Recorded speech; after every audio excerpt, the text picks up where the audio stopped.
আসসালামু আলাইকুম। আমরা তিনটি ব্যক্তিকে ইনশাল্লাহ স্বাবলম্বী করব, তার মধ্যে এ হচ্ছে অন্যতম একজন। তো তাকে আমরা একটু স্বাবলম্বী করার জন্য বাজারে গেলাম, নিজের পছন্দ মতো দেখতেছিলাম কোন মাল নেওয়া যায়, কারণ তার দোকানে মাত্র 2,000 টাকার মতো মাল ছিল তার দোকানে। তো আমরা তাকে দোকানে মাল তুলে দিব, আপনাদেরকে দেখানোর চেষ্টা করব। আমরা প্রথমে মাল বেছে বেছে কিন্তু আসলে কিনতেছিলাম কোনটা নিলে তার দোকানে চলবে। সেভাবে আমরা মালগুলোকে গুছালাম এবং মাল গুছানো শেষ হলে আমরা একটা ভ্যানে করে মাল নিয়ে তার দোকানের সামনে আনলাম। দেখেন তার দোকানটা কি জড়জন্য অবস্থা, মাল ঢেলে আমরা একটা একটা করে সাজিয়ে দিচ্ছিলাম। উনি একজন প্রতিবন্ধী লোক, আর এই প্রতিবন্ধী লোককেই একজন সহযোগিতা করেছেন, সেটির নাম আমি না বলে পারছি না। সেটি হচ্ছে আশরাফুল ইসলাম নাহিদ ভাই। তিনি থাকেন হচ্ছে শুধু লন্ডন থেকে আমাদের ভিডিও দেখে তিনি তার জাকাতের টাকাগুলো পাঠিয়েছেন। এর আগের ভিডিওতে দেখিয়েছিলাম আপনাদের, উনি মাত্র 1,000 থেকে 1,500 টাকার মাল নিয়ে এই দোকানে বসে থাকতো। তো এখন মালামাল যা দিয়েছি এটা দিয়ে তার পরিবারটি অনায়াসে চলতে পারবে, কারণ তার পরিবারে মাত্র 2জন সদস্য রয়েছে। যাই হোক, আমরা নাহিদ ভাইকে অসংখ্য ধন্যবাদ জানাই তার মানবিক কাজের জন্য। আমি শুধুমাত্র একটি মাধ্যম হিসাবে কাজ করছি, সম্পূর্ণ দায়িত্বই হচ্ছে নিয়েছেন নাহিদ ভাই। তিনি 3টা লোককে স্বাবলম্বী করার জন্য আমাদেরকে টাকা পাঠিয়েছেন। সো আমরা সেই কাজগুলোই করে যাচ্ছি। এই মানবিক ভিডিওগুলো আপনারা বেশি বেশি করে শেয়ার করবেন, তাহলে শেয়ারের মাধ্যমে আমরা আরও একটি পরিবারের পাশে আমরা দাঁড়াতে পারবো ইনশাল্লাহ। আসসালামু আলাইকুম। গতকাল সামাজিক টিভির পক্ষ থেকে আমরা আপনাদেরকে একটি ভিডিও দেখিয়েছিলাম। আমরা আপনাদেরকে দেখিয়েছিলাম যে একটি গ্রামের প্রত্যন্ত অঞ্চলে একজন বৃদ্ধা মানুষ, যিনি একজন অসুস্থ মানুষ, এবং তার একটি দোকান ছিল অনেক ভাঙাচোরে এবং জীর্ণশীর্ণ। আপনারা দেখতে পাচ্ছেন আমরা সেই দোকানেই এখনও দাঁড়িয়ে আছি। আমরা গতকালকে এখানে এসে দেখে গিয়েছিলাম যে তার আসলে দোকানে কোনো পণ্যই ছিল না বেচাকেনা করার মতো।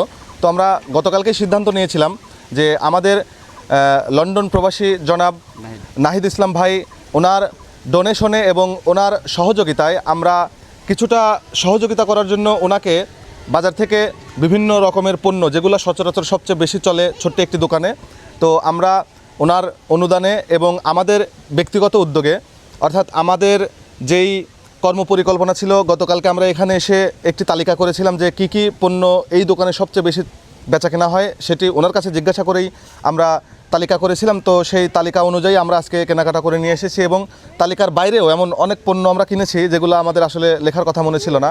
তো আপনারা দেখতে পাচ্ছেন যে আমার পাশে যিনি রয়েছেন তিনিই সেই বৃদ্ধ মানুষ, যিনি আসলে এরকম একটি, এই যে আপনারা দেখলেই বুঝতে পারবেন যে ভাঙা চোরা মরিচা এবং ঝং ধরা টিন, একদম অবস্থা খুবই খারাপ। এতটাই খারাপ অবস্থা যে এখানে আসলে এই যে পণ্যগুলো থাকবে, এই পণ্যগুলোরও নিশ্চয়তা নাই, এই জন্য যে এই জাপগুলো বা এই দরজাগুলো এতটাই জরাজীর্ণ এবং ভাঙাচোরা, যে কেউ চাইলেই এর মধ্যে প্রবেশ করতে পারবে, তাই না?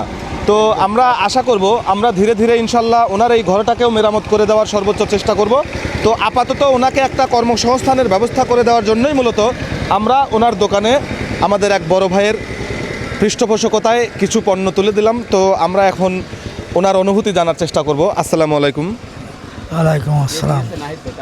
এই যে আপনার দোকানে গতকালকেও খুব বেশি পণ্য ছিল না, এখন মোটামুটি বেচাকেনা করার জন্য অনেক কিছুই আপনার দোকানে আমাদের একজন লন্ডন প্রবাসী ভাই নাহিদ ইসলাম, তিনি আপনাকে একটু সহযোগিতার হাত বাড়িয়ে দেওয়ার জন্য এইগুলো কিনে দিয়েছেন। তো আপনি এতে কতটুকু খুশি? ভালোই খুশি আমি, আপনারা যে কাজ করতেছেন না, ভালো খুশি। তো এখন কি মনে হয় যে আপনার দোকানে যেগুলো কিনে দেওয়া হয়েছে এগুলো দিয়ে মোটামুটি দোকান ভালোভাবে চলবে? চলবে। আগে তো খুব বেশি মালামাল ছিল না, তাই না? এখন যা কিছু আমরা দিছি এতে আপনি সন্তুষ্ট? হ্যাঁ, আমি খুশি। তাহলে যে ভাই আমাদেরকে সহযোগিতা করলেন, সেই ভাইয়ের জন্য, সেই ভাইয়ের আহলে পরিবারের জন্য, এবং তার যারা পূর্বসূরি ছিলেন, পৃথিবী ত্যাগ করেছেন, যারা কবরবাসী হয়ে আছেন, এবং যারা অনাগত আগামী ভবিষ্যতে তার পরিবারে জন্মগ্রহণ করবে, তাদের উত্তরসূরি, তাদের সবার জন্য দোয়া করবেন নাকি? ঠিক আছে, আলহামদুলিল্লাহ। আল্লাহ যে বেটা দিলই আমাক বিলিন মনটা খুশি হইয়া এই মুরব্বিক দেখিলয়া, তার মন তার দেল সুখ শান্তি আমার যে খুশি করেছে, সেও যিনি এরকম খুশি করে, আরও যিনি খুশি হয় থাহে যিনি, সেও যিনি বাইরের দেশে থাকে। হ্যাঁ, বাইরের দেশে থাকে। আল্লাহ যিনি তার হাত দারাজ করে, আল্লাহ যিনি কোনো বালা মুসিবতে না ফেলায়। আমার মন যেরকম খুশি হইলে তার মন যিনি এরকম খুশি থাকে।